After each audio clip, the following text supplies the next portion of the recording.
for visitors and communications. I understand Mr. Lampy, Commissioner Lampy would like to say a few words, so please stand up and introduce yourself and tell us what you got. Well, thank you, Mayor. Thank you, Council. I'm Tom Lampy, 37 Covert Place, Fort Thomas.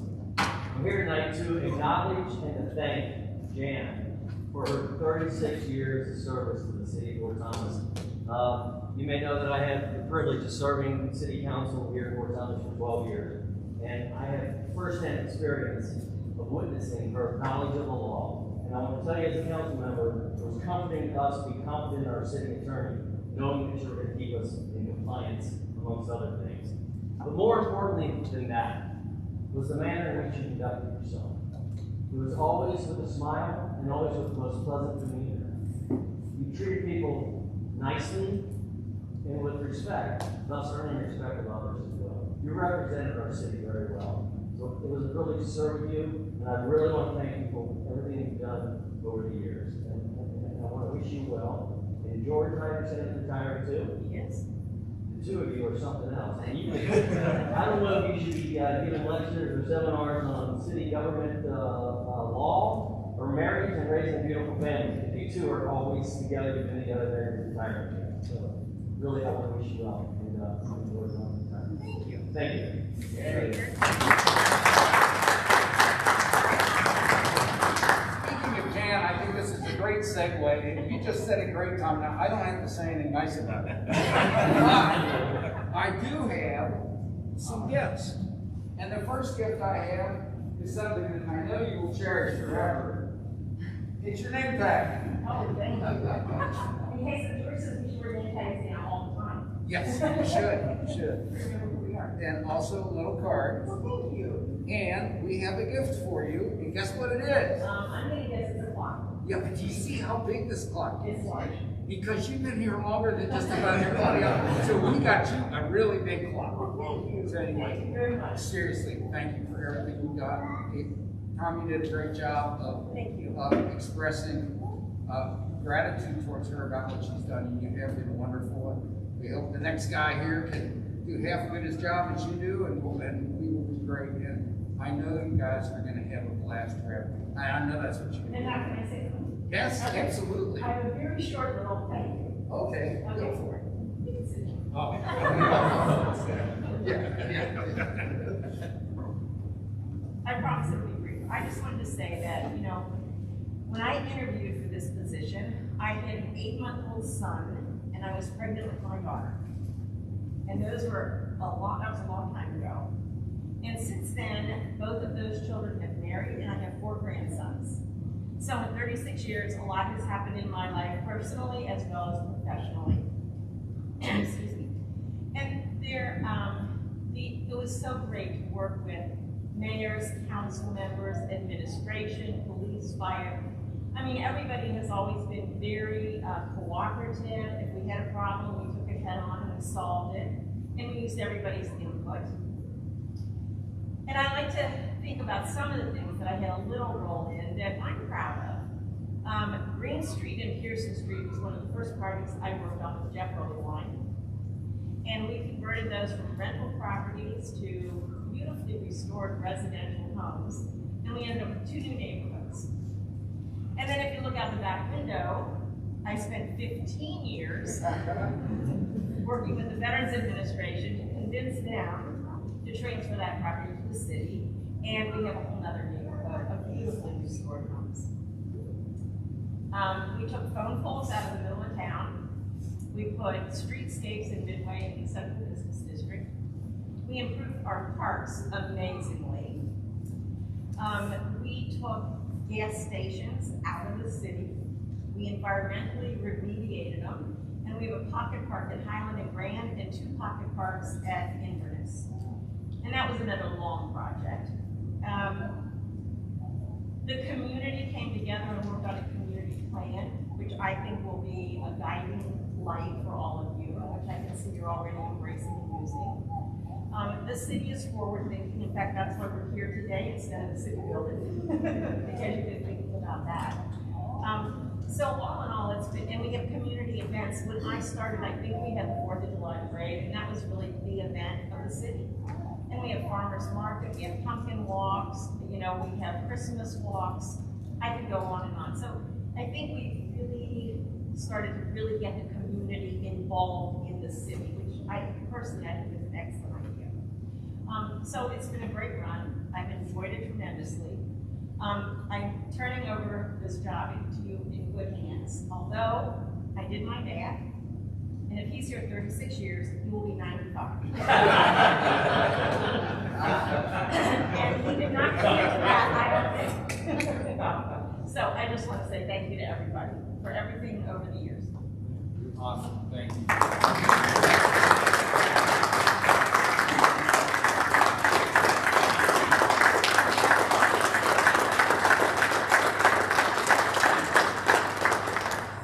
Now you may want to say Thank you so much. All right, on with the meeting.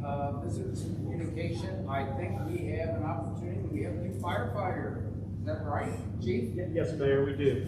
I want to introduce you to Charles Long right here. He's our new firefighter to replace retiree Scott Shepard, who retired at the end of January. He comes with a long list of recommendations. We've all talked to many people, and everyone has the highest respect for him, which I'm sure that yourself, Mayor, Mr. Bill, saw during the interview process. We're proud to have him on as a member. He'll be assigned actually a day shift with Captain Webster and her crew. His first official day will be March 29th. So, Charles, will stand up and introduce your family. Yes, my name is Charles Long. This is my wife, Catherine, and our prize 3-year-old little girl, Chloe, who loves being the center of attention. I really appreciate the opportunity to come on to Fort Thomas and to serve the community here. And hopefully I can live up to even half the recommendations and words spoken on my behalf. Put some work and action behind those words. Thank you for having me. Well, welcome to the city of Fort Thomas. Thank you. Thank you. All right. Is there anyone else who would like to address council? Joe? Joe Sperling, 15 Mayfield. I brought up regarding Mayfield's repaving, not contingent on it, but as long as it's being done this year. I made a suggestion when the public hearing was held back in the fall that some of to make the access to Mayfield easier, anybody that's been in and out of Mayfield, there's 2 parking spaces alongside of my building on my side of the street, 113 Highland. And anytime, well, in fact, on the whole street, cars have trouble passing, at least they're afraid of it. There's always room.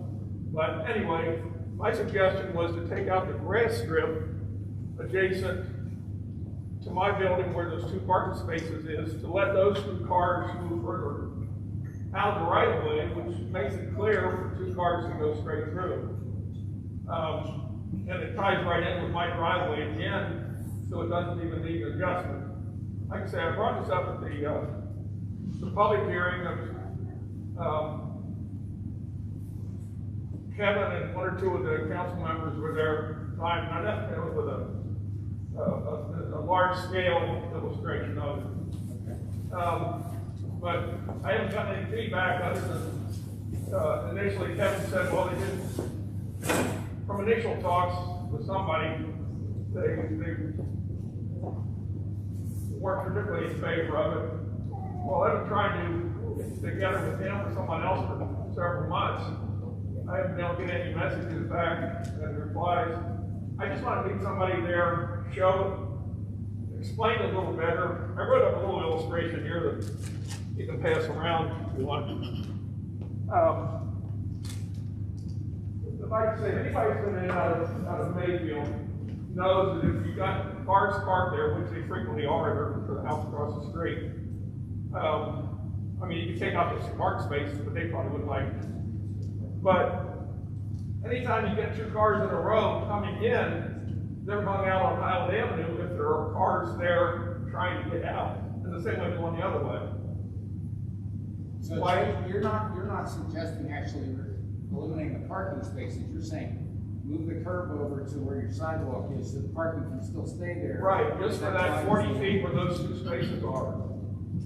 Same thing that was done on Washington Avenue with Highland, where he took out the grass strips to make room for cars to pass.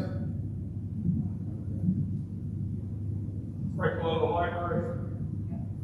Oh, yeah. And it was only done for that first block. Okay, So this would be the same thing, but only for but one section. okay. Now, Kevin brought out that there might be some concern with the fire department or police department over making it either too wide or too narrow at the entrance. Yeah. It's 24 feet wide right now. It could be either bumped, the corner that's going to be rebuilt as part of the project anyway, it could be moved in a couple of feet to make sure you got two straight lines, or it could be cut back, or it could be tapered. So there's a lot of variations, and I was going to work on some different options, but I wasn't able to get a response from, I even left a message with the police department to see if they had any suggestions on traffic or with length on that. Down in Patton, there when they redid the street, they actually moved in the curb on the Highland Avenue end. I presume some kids going by across these. I don't know why they didn't do it on the other end, the Grand, but then again, the kids are walking sideways across it. But anyway, I just wanted to meet with somebody. It could be done easily before the paving's done, or it could be done by the city itself separately, either before or after. But it just seems so simple that if it could be done now, it doesn't affect anybody's property except my own. I don't mind this traffic moving a little closer to my house. Like I say, to me, it's obvious that it makes it safer for cars going in, traffic coming out, fire department, anybody else. And like I say, the end of it could be adjusted to, maybe the actual entrance narrower. Because it all goes to one side, the other side has utility poles. So I'd just like somebody to meet with me sometime. Yeah. Hopefully before they do the rework, because it's such a little modification, but I think it would help significantly. Joe, I'll arrange for our engineer to look at it, we'll make sure that you're around when we're there. Yeah. We'll certainly take a look at it. I mean, a lot of issues come into play, you touched on some of them, the distance of the crosswalk. Looking at your diagram, you're not suggesting that you widen the intersection. You're just moving the parking over in that first one. Right. But at the same time, it could be either wide or narrow, again, whatever the engineer would suggest. Fair enough. So my specific proposal was only in that one spot, it's 40 feet long. And like I say, from there to the corner, you could do whatever they want to do at the intersection. And conveniently, to be the north end of it, you don't even have to do an offset because it's right where my driveways are that are 30 feet wide. So it would just angle, you wouldn't even notice it.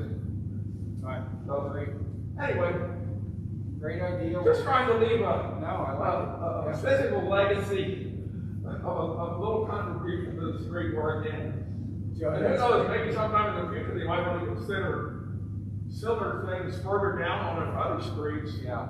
Where, either where trees aren't, but that gets into another issue of some people want cars to go faster and not get stopped, others will go slower. Right. But this wouldn't affect anybody except safety and so on. Sounds great. Thank you. I appreciate that suggestion, and the drawing definitely does help explain what it is. Yeah, and I left the larger one back last fall, as it got lost in the reconstruction. All right. Yeah, that's very possible. Thank you, Joe. I appreciate that. Is there anyone else that would like to address council? Okay, we'll move into the meat of the meeting. We've got reports of office. First one, the fire department report. Thank you, Mayor, Council. The only thing I'll add to my monthly report is effectively 2 weeks ago, all the fire departments in Cleveland County have finally logged on to the digital roadway system.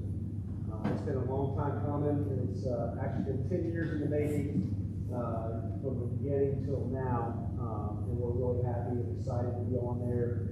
A couple little hiccups here and there with programming, but we're working right through those. As That's all I have.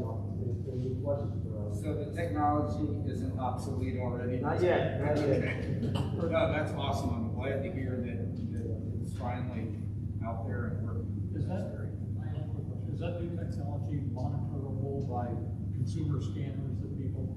It is, you can do that, you're able to get those channels, however, there's certain sensitive channels, for example, law enforcement, that all have encryption keys on it, so you're not able to get those. Right. Great. All right, I will entertain a motion. Mark, are there any other questions for the chief, sir? If not, one. Okay, is there a second for that motion? Second. Second. Roll call vote, please.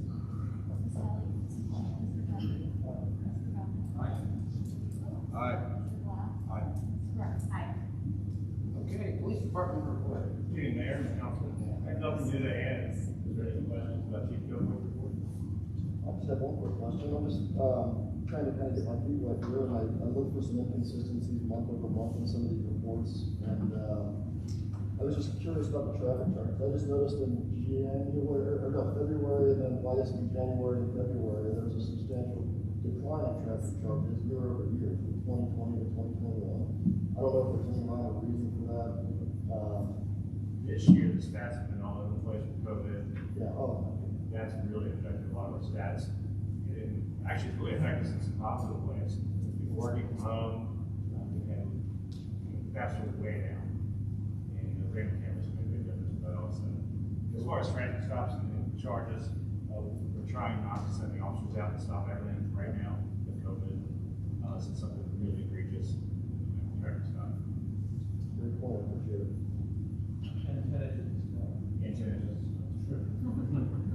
We haven't had snow. Did you see that? At least my app said. Entertain question? Move for chief of staff. Roll call vote, please.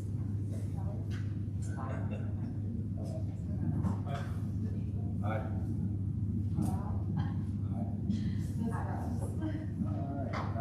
City administrator report. I only have a couple of items to report on. The first one is, we were talking about personnel. We do have another retirement, Mike Roman, the police department, is now city retirement. If you remember, Mike has been working with the drug task force, for the Kentucky Drug Task Force for the last several years. And for those that want to count them, a couple of years ago, we had the dog handler, Rexo. So Mike has been with us for a little over 10 years. He's finishing a 20-plus year career in law enforcement. He will be retiring from us at the end of this month. So we wish him well and his family. He gets into the next thing. So Rexo retires. Yeah. Rexo Continue working. he will get assigned to a my That's great. What happened to Robin this dog? I remember King. King was a dog. That's true. They can't over here.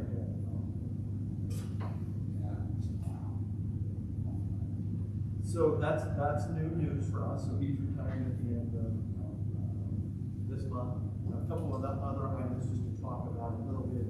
On your agenda, you have a resolution for the North Fort Thomas Avenue sidewalk. And that is our agreement with the grant that we received, is administered through JYTC. And it is a required resolution to update all the current numbers since we haven't had a bid. And those costs are actual costs, because everything's been bid out or performed. So the design's done, the right-of-way acquisition's done, and now we have a contract for the actual construction. And we had a pre-construction meeting last week. TMS Construction is scheduled to do that work. They are shooting for April 1st to start. So in a couple of weeks, they will be on site, hopefully weather dependent, of course. They are looking at about an 8-week construction process, probably with weather and everything else, it will probably be closer to 10 weeks. And again, weather dependent, but between 8 and 10 weeks starting. So that's a long time coming, but we're excited that we are now on the little brink of starting that project.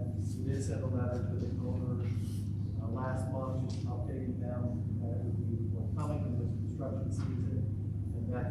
resurfacing would follow the actual sidewalk. That is still planned. We have that under contract as well. So, we're excited about that. The city building update, I promised that I would update, and we did not bring pictures tonight. We have more down, we have no new pictures for you. But what I might suggest, it might be fun because it changes pretty quickly. Honestly, in the last 3 to 4 weeks, they've been doing abatement. So they did demolition.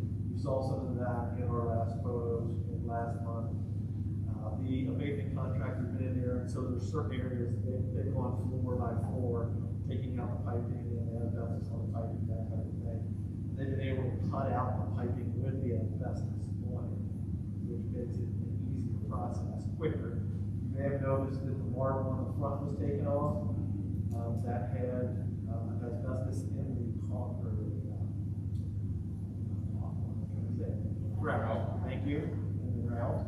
So that had to be removed, and that is gone. So what I might suggest, if anybody's interested, before our council meeting at 6 o'clock, if you want to go to the building, we could arrange for council to walk through the building, might be interested to see in person. So we'll set something out. I'm seeing Ted nodding. Yeah. I hope everybody's smiling behind you. We will set something out, and certainly anybody else who's interested. And join us. We'll get in the building and walk through. It's in a safe enough condition, but you will be amazed at how different it looks all over before they start construction inside. So it's an interesting project.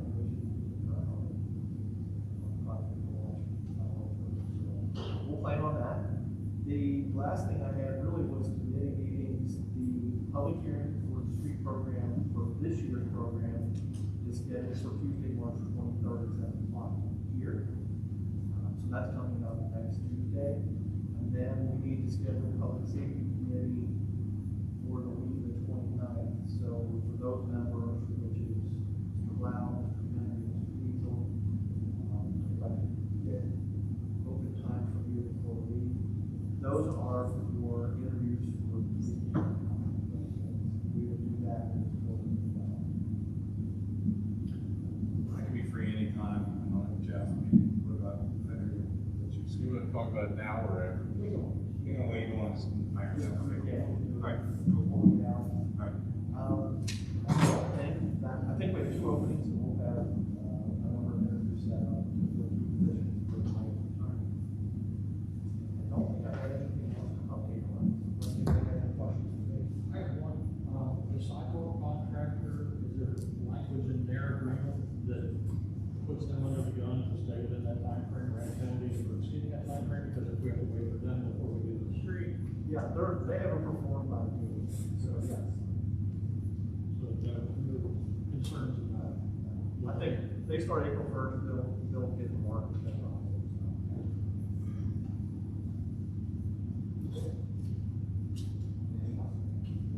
All right, okay. We don't have any old business anywhere. We're down to new business, consideration of the 2020 sidewalk.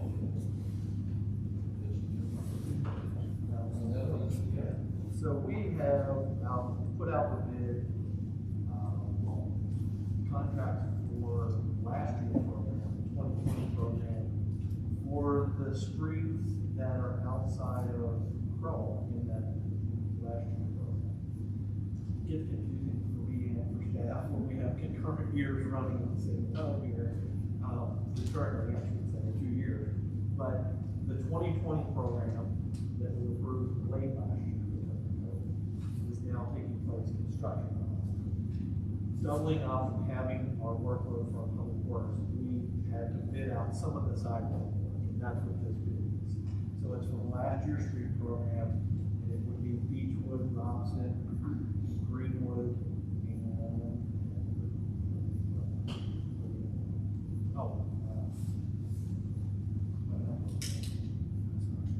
Greenwood, Beechwood, Robson, and Mayfield. Joe just left. Yeah. I should have remembered that one. So those 4 streets are bid together. We did get 2 bids. One was TMS, which has our contract with Sixth Avenue, but he was not low bid. And Humphrey Concrete came in, was low bid at $45,730, which was lower than our engineer estimate, and lower than his competitor. And it's important that we get that work done to meet our program schedule for last year's program, and that will all occur in early summer. So, with that, staff is recommending we approve the loan for Humphrey Concrete. $45,700. Have we used Humphrey before? We have not used Humphrey. That is a new contractor for the city of Fort Thomas. However, our engineers have worked with them in other cities. In fact, in our pre-construction meeting, Kevin Mulroney is familiar with that. He competes against them. So we come recommended from you as a competitor. So Wow. I think we'll have a good opportunity. Will this increase the cost for the resident at all? No assessment. Move to approve. Second. Is there any further discussion or questions? Roll call vote, please. Ms. Kelly. Mr. Guthrie. Mr. Rogers. Aye. Mr. Beazle. Aye. Ms. Ross. Aye. Ms. Curran. Aye. All right. Now we have consideration of lease agreement with Fort Thomas Board of Education for the Tower Park tennis courts. Yes, in your packet, you have a copy of a lease agreement that's been forwarded to the school board for their consideration and they've approved. We have a long-standing relationship with the school district on a number of our facilities, and one of those has been the tennis courts for a long time. They host their practices and their matches at the Tower Park tennis courts. And if you recall, it was not last fall, it was the fall of 2019. We put a new surface on those courts in anticipation of spring use, and then we had COVID last year. Well, coming back to that. And we had some of these documents prepared, and they've done some of this discussion, and they canceled all their seasons, and it kind of got burned. And I reminded them that they did not have signed these for this year, and it is tennis season. So here we are. But we have the terms that are spelled out. The $2,000 per year rental is calculated a little bit based on the resurfacing that we did in 2019. The idea was that we are committing an amount of time for their use. Subsequently, their lease will help pay for the surfacing of that. And we added it as a 5-year lease. After 5 years, we'll have an idea whether it needs service again, what the cost might need to be, and then at that time, potentially adjust on perhaps the lease cost. That's really how we've been handling the leases with the school. They make a contribution, goes toward the maintenance and improvements of the facilities. So it is a lease agreement that will extend through to the end of 2025. Does that payment lock in specific time that was designated for fair use only? For fair, yes. It's every year we meet with them with their AD and their coach and workout schedule, and at that time we grant the amount of time that they're having. We don't have any league schedule during the time that they use it, city leagues. But there are groups that schedule themselves to play together. And we're able to share with them that, they have a battle tournament. And we share that schedule so we can work. I was curious if we do a lease with the schools because it helps with liability reasons as well too. So we just let them use it and people doesn't pay. Yes, we have a lease agreement, they carry liability for any time that they're not home. We've got yours, that was one of the main reasons for it. I'm sorry, couldn't hear me. One of the main reasons for it, I mean, obviously, the charge them was for liability reasons. Yeah, no, we don't carry their liability, they carry their liability. I know. Yeah, so the lease payment is really not tied to any liability, they carry their liability and they use it. Really, the lease payment is almost like rental space. Because we're taking offline and they're using it. So they're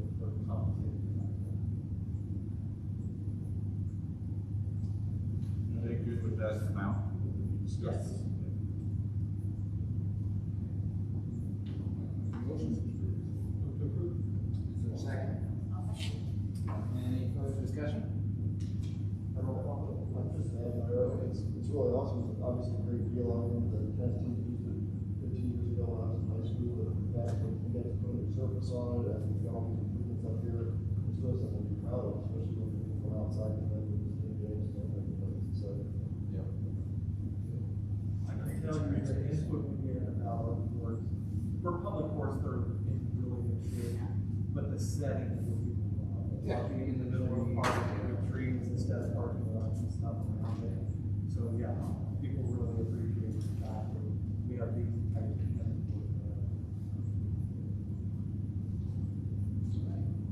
Anybody else? Roll call, please. Aye. Aye.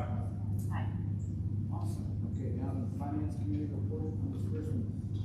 Report disbursements February 6th through March 12th, 2021. General fund, $272,392.66. Public works paid out fund, $1,425.50. Recurring debt service fund, $1,140.88. CPD revitalization, $86,222.55. Waste fees, $95,532.08.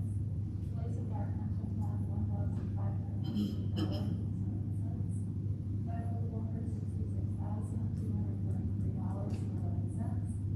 Committee others that members of the finance committee recommend that ordinance number 8924 to be adopted as 6-1. Be a person to the treasurer be authorized to issue checks of payment. Mr. Henry Jones, approval of the balance.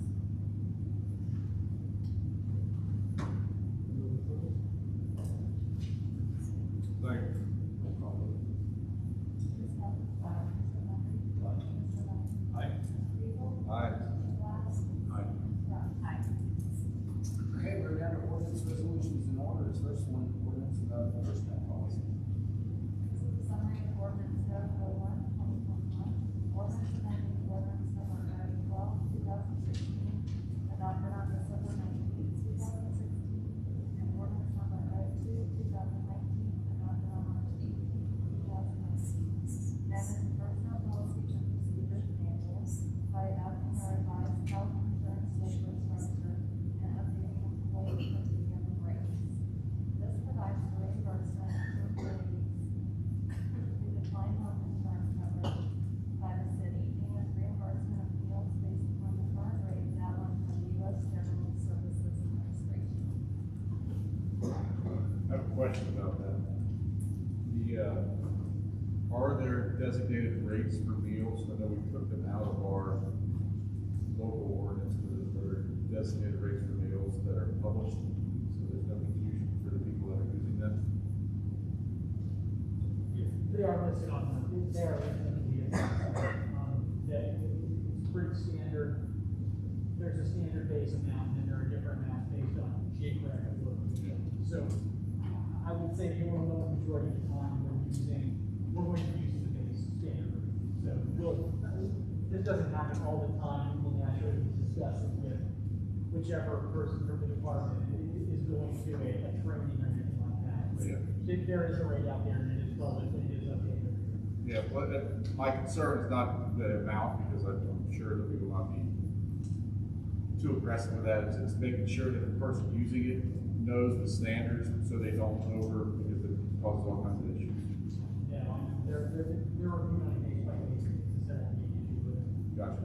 And is it easily accessible for them to find that rate, or would that be discussed with the prior to Pretty training? accessible. I mean, we'll certainly make sure they get it. Okay. It's a legal pre-trained authorization through the department. All that kind of, perfect, thank you. Move to approve. Go ahead. Let's be good at doing it. Yeah. So read the next ordinance and then you can report. This is a summary of ordinance 002/2021, an ordinance of adding children health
Jan set the bar pretty high.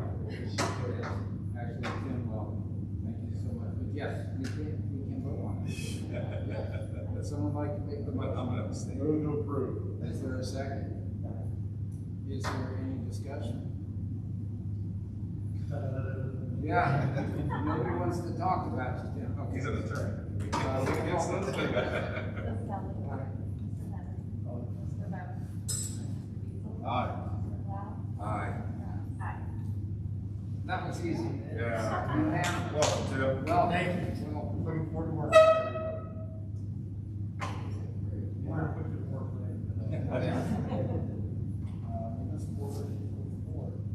Municipal order number 4, 2021, municipal order appointing Charles Long as a probationary firefighter paramedic grade 3D from the city of Fort Thomas, Campbell County, Kentucky, Fire Department, and fixing his compensation for the first school year. Ms. Kelly.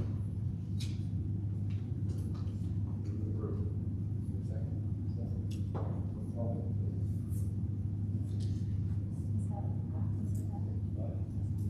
Ms. Coleman. Mr. Beazle. Aye. Mr. Blau. Aye. Ms. Burns. Okay, we have some resolutions. Resolution R3 2021, a resolution of the city of Fort Thomas authorizing Eric State to execute a memorandum of agreement for the development of a regional hazard mitigation plan.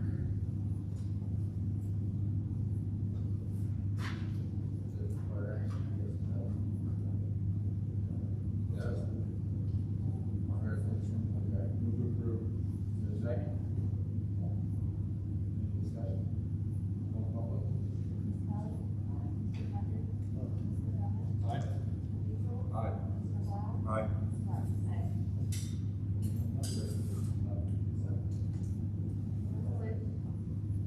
Resolution R04 2021, a resolution amending the agreement between Kentucky Transportation Cabinet and the city of Fort Thomas for the Northern Homestead Sidewalk.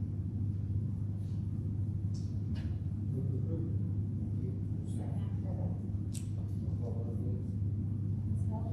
Mr. Henry. Mr. Bennett. Aye. Mr. Beazle. Aye. Mr. Blau. Aye. Ms. Burns. Aye.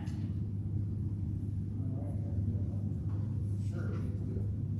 Before we read resolution, vote on it. The Vision Zero, if you'll recall, was a grant that was offered that would involve work on the Chesapeake Avenue. It was offered late last year, and we've been working with them on, I think we had a committee with the Public Works Committee. We've been working with the city of Newport, because they are the other section that received the grant for the same stretch of the road that traverses between Newport and Chesapeake. We're working with them for a potential memorandum of agreement that would put all the work under one contract, potentially. But the resolution that you have identifies the commitment of the city to kind of follow the idea of providing safety improvements wherever we can. I think that's been discussed last year at our public safety committee, and it's been discussed with the public works committee. It was discussed at night when we did our community plan development back in 2018. And we've done other initiatives in the city, including pedestrian safety initiative, which incorporated the rapid flashing beacons that we've been able to place in our community. So this kind of goes in line with a number of those initiatives. And this resolution states our agreement that we're moving forward in instances whenever we can to achieve those goals. So we've crafted that resolution, they're in agreement with that, and would authorize the mayor to move forward with signing the MOU with Vision Zero Do Good Foundation to accept that grant money, which is a total of $23,000. And I put that information in front of you tonight at this time in the packet, so that you can actually see. But I wanted to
move to.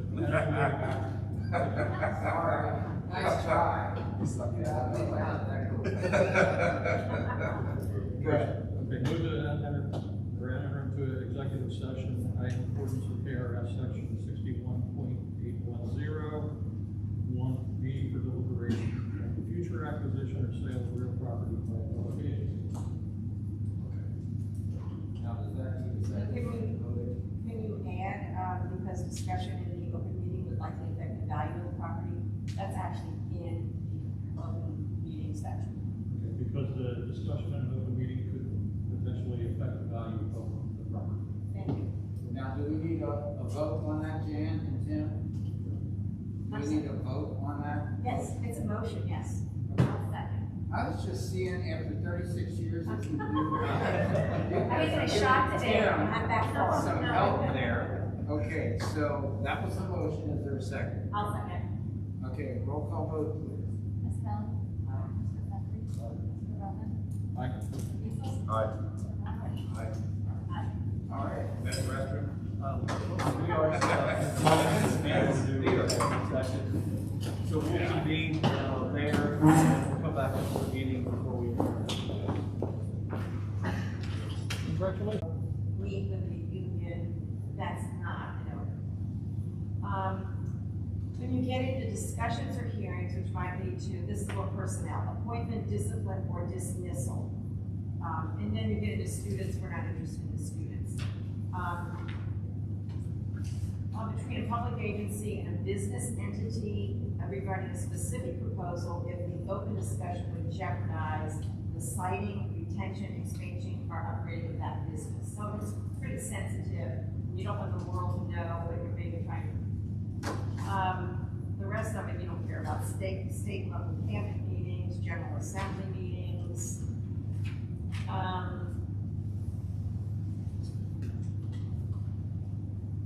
That's about it as far as what would affect us. Now, what happens when you do that, then what's the procedure?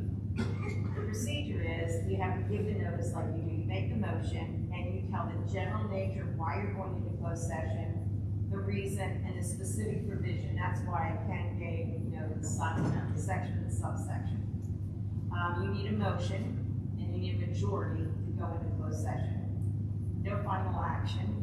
And no matters may be discussed in a closed section other than those publicly announced. So what has happened in the past, not with this council, of course, but what has happened in the past, like, we'll go into closed session, we'll talk about something, and then it's finished, and everybody's kind of getting up to leave, and then somebody will say, oh, what did you think about this? Or, unrelated to the topic. And then Tim will, I've advised Tim to be the police officer, who says, we can't talk about that. So I don't know if that helps. After closed session is You over. come back after, and then, let's say you're in a closed session, you can take straw votes and get a feel on where everybody's going. But that doesn't bind anybody. Then, let's say you want to proceed with a final action, then you come back into this general meeting or special meeting. Somebody makes a motion, a second, and a vote to authorize whatever the final action is. But typically, just to clarify, typically, there's a reason that you go into closed session, and that topic should not be discussed outside of closed session in specifics or generalities. Well, that's an interesting question, because that's been a point of discussion among, municipal law attorneys. We talk about is, if you talk about the closed session, most cities have kind of an agreement among their council members, what stays in Vegas, and we go talk about it outside. Yeah, okay. I think that's what this council is. Yes. All right, that's for clarifying. You can tweet, you just don't talk. Yes. You Oh, text well, it. I will bring up something else, since I'm on my way out the door. And I want you all to stay out of trouble. There have been some attorney general opinions, talking about people who are texting in a meeting. Not that I've seen any of you text, but you have to be careful of that, because everybody uses a lot of things. You cannot text in a meeting to anybody outside of the meeting, because think the theory of it. This is a public meeting, and what you're saying, everybody should hear. They should know what you're thinking about when you make a decision. And if you're texting to someone about, oh, we're talking about doing this, and then that person says, well, what about, you know what I mean? And all of a sudden, the public is not hearing that. Same, another attorney general came out not too long ago with, you know, I would lean over, now I leaned over this meeting and talked to Tim, but we're not council members. But, you know, I couldn't lean over to him and have like a sidebar if we were two council members. Because again, the theory is, the public doesn't know what we're saying to each other and how that's gonna affect our vote. So if you just kind of keep in the back of your mind, the public deserves to hear what you're thinking and to know what you're thinking. And so you've got to make sure it's out there. She was not talking to Adam when she said that. So, I didn't hear anything she said that. Someone texted to me. All right, thank you. So that's what. Thank you for that. All right. We didn't get it a lot. That's good enough. Sorry, Mom. Mom. That was Tim's job. Now, we had a motion. Move to adjourn. Is there a second? We are adjourned. Thank you all very much.